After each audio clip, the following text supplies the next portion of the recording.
કરી આવું.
મારો ઇન્દ્રધન બોલાવી રહ્યો છે તો ચાલ તને ધડ મસ્તક જુદા કરું.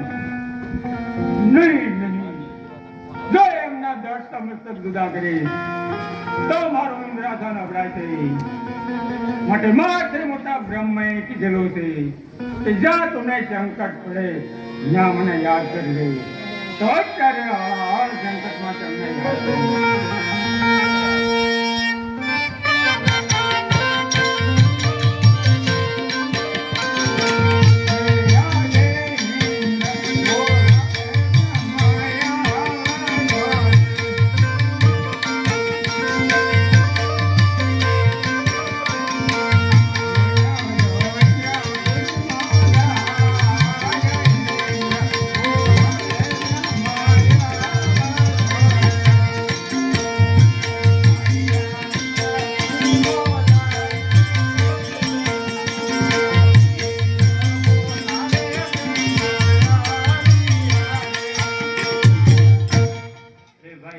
અત્યારે મારા શા કામ ગયા?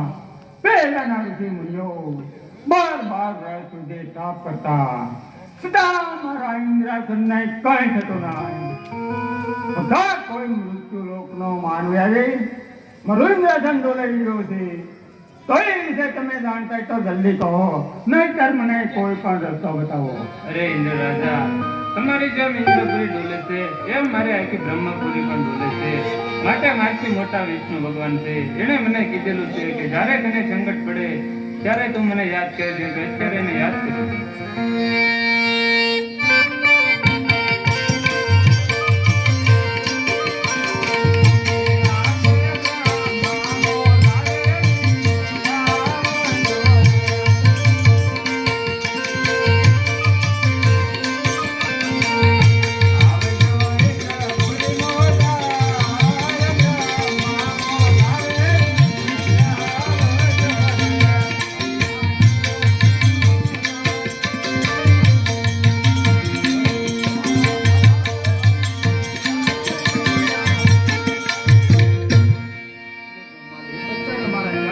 ઇન્દ્ર રાજા બોલાવે.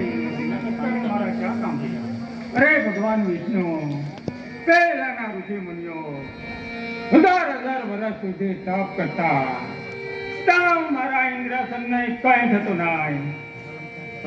કોઈ મૃત્યુ લોકનો માનવે મારું ઇન્દ્રાસન ડોલાઈ રહ્યો છે તો એ વિશે તમે જાણતા હોય તો જલ્દી કહો, નહીંતર મને કોઈ પણ રસ્તો બતાવો. શ્યામ થાવ ઇન્દ્રદેવ શ્યામ થાવ, જેમ તમારી ઇન્દ્રપુરી ડોલે તેમ મારી વૈકુંઠપુરી ડોલે. માથી મોટા ભોળાનાથ કહે છે કે જ્યારે તને સંકટ પડે ત્યારે તું મને યાદ કરજે. તો તેમને અત્યારે યાદ કરી.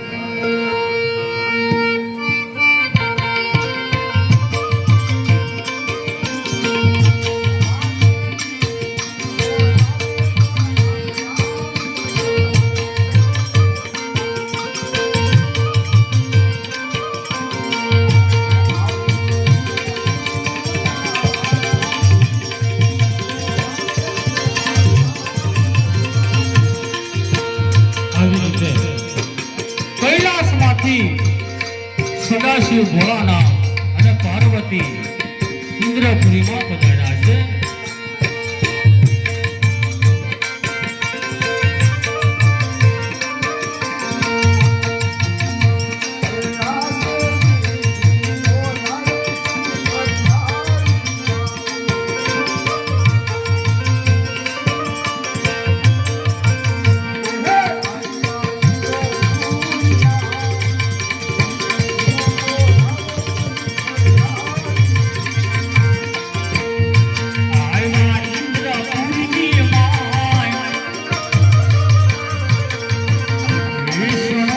બોલા